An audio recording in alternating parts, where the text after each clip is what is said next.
C.S. Lewis was a gentleman and a scholar. The year was 1939, and Europe faced a looming crisis, the Third Reich.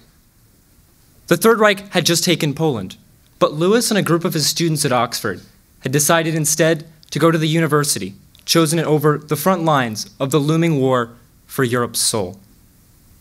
Now, Lewis and his students naturally faced some criticism here.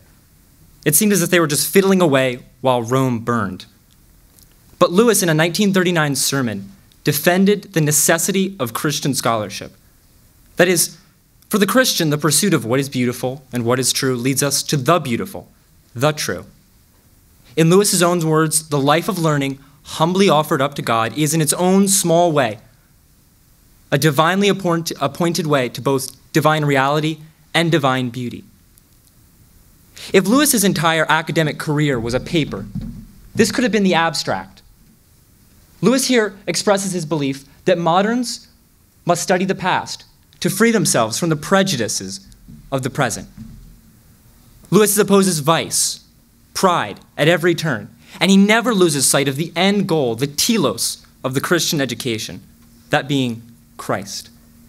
Clive Staples Lewis, or as his friends knew him, Jack, was born in 1898. He only answered to the name Jaxie for the first several years of his life, the name of his beloved dog who was run over by a car when he was 4. Lewis was a sickly child, and his parents kept him inside most of the day. But this couldn't stifle. Lewis would sit in the attic for hours and hours, creating first of many imaginary universes with his brother Warnie. When he was 9, Lewis's mother died, a traumatic experience for the young child. He went from boarding school to boarding school, the first several years of his academic career as a teenager. In 1917, his eventual career was postponed as he took to the front lines of World War I. Lewis served valiantly and was given a medical discharge. And he returned to Oxford, where he would soon become known as the century's preeminent Christian scholar. Now, C.S. Lewis was born a baby with very tiny hands, and but in fact, he was not born a Christian hero. That would take God slowly seeking him out.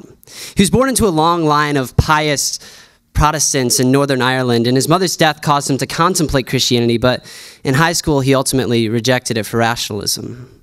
For 15 years, Jack would call himself an atheist.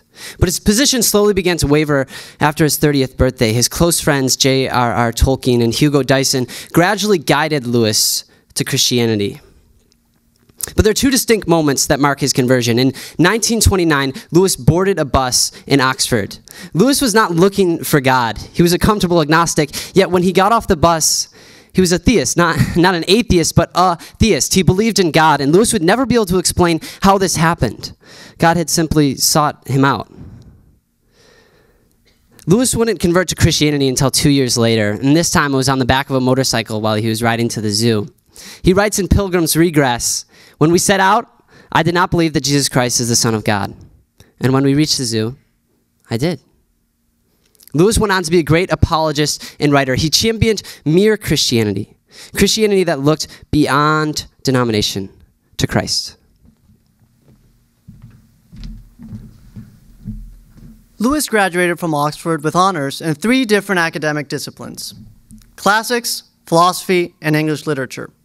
After graduating, he began teaching at his alma mater, and 30 years after, he was named chair of medieval and Renaissance literature at Cambridge. During this time, he gained recognition from his peers for his work, which was clear and insightful. Lewis, however, did not find his motivation in gaining praise. He found it, as he elaborates in his sermon, Learning in Wartime, in the confidence that we pursue knowledge for the sake of getting closer to a vision of God, or in the hopes of indirectly helping others to do so.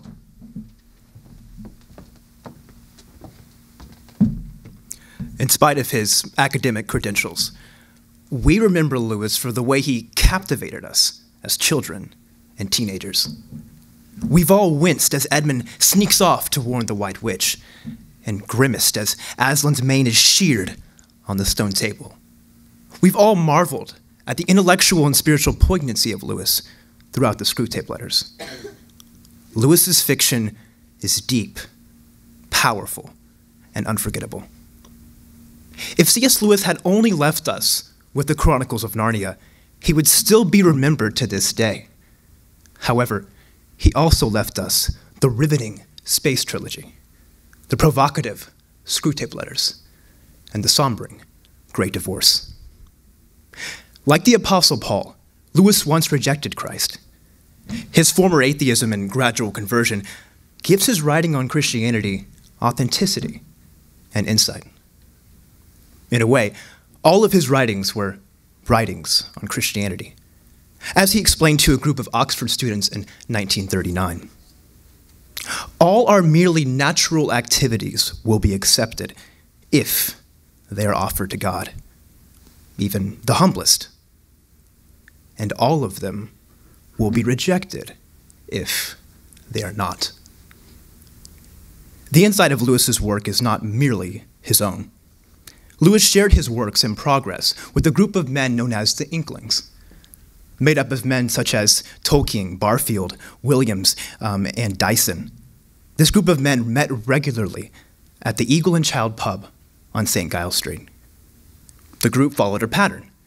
The individuals would write and present, and the group would critique.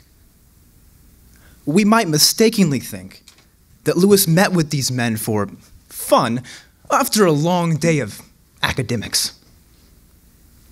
But for Lewis, the two were one and the same.